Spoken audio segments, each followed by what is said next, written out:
കുറച്ച് നാളുകൾക്ക് മുൻപ് RLV രാമകൃഷ്ണന്റെ വാർത്തകളായിരുന്നു സമൂഹ മാധ്യമങ്ങൾ മുഴുവൻ നിറഞ്ഞു നിന്നത്. അതായത് RLV രാമകൃഷ്ണനെ സത്യഭാമ എന്ന് പറഞ്ഞ വ്യക്തി അപമാനിച്ച രീതിയൊക്കെ കേരള സമൂഹം മുഴുവൻ കണ്ടതാണ്. ഇന്നിതാ കേരള കലാമണ്ഡലത്തിലെ ആദ്യ പുരുഷ നൃത്ത അധ്യാപകനായി RLV രാമകൃഷ്ണൻ ജോലിയിൽ പ്രവേശിച്ചിരിക്കുകയാണ്. ഭരതനാട്യത്തിൽ അസിസ്റ്റന്റ് പ്രൊഫസറായിട്ടാണ് നിയമനം. UGC നിർദ്ദേശപ്രകാരം 2 മാസം മുൻപാണ് തസ്തികയിലേക്ക് അപേക്ഷ ക്ഷണിച്ചത്. യോഗ്യതാ പരീക്ഷയും അഭിമുഖ പരീക്ഷയും നടത്തി തിരഞ്ഞെടുക്കപ്പെട്ടവരിൽ ഒന്നാമനായിട്ടാണ് രാമകൃഷ്ണന്റെ നിയമനം. ചലച്ചിത്ര താരം കലാഭവൻ മണിയുടെ സഹോദരനായ RLV രാമകൃഷ്ണനെ എല്ലാവർക്കും അറിയാവുന്നതാണ്.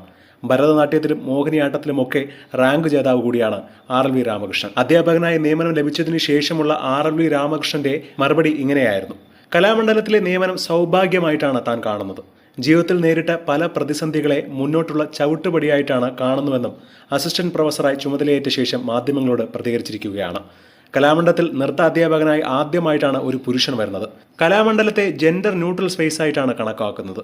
RLVയിലൂടെ പുതിയ തുടക്കമാണെന്ന് കലാമണ്ഡലം വൈസ് ചാൻസലറും ഇപ്പോൾ അറിയിച്ചിരിക്കുകയാണ്. വളരെയധികം സന്തോഷം പ്രകടിപ്പിച്ചിരിക്കുകയാണ് RLV രാമകൃഷ്ണനും. തനിക്ക് നേരെ ഒരുപാട് അധിക്ഷേപങ്ങളും അപമാനങ്ങളും ഒക്കെ നേരിട്ട വ്യക്തിയാണ് രാമകൃഷ്ണൻ. എന്താണ് ഇതിനെക്കുറിച്ചുള്ള നിങ്ങളുടെ അഭിപ്രായം എന്ന് താഴെ മറക്കാതെ കമന്റ് ചെയ്യുക.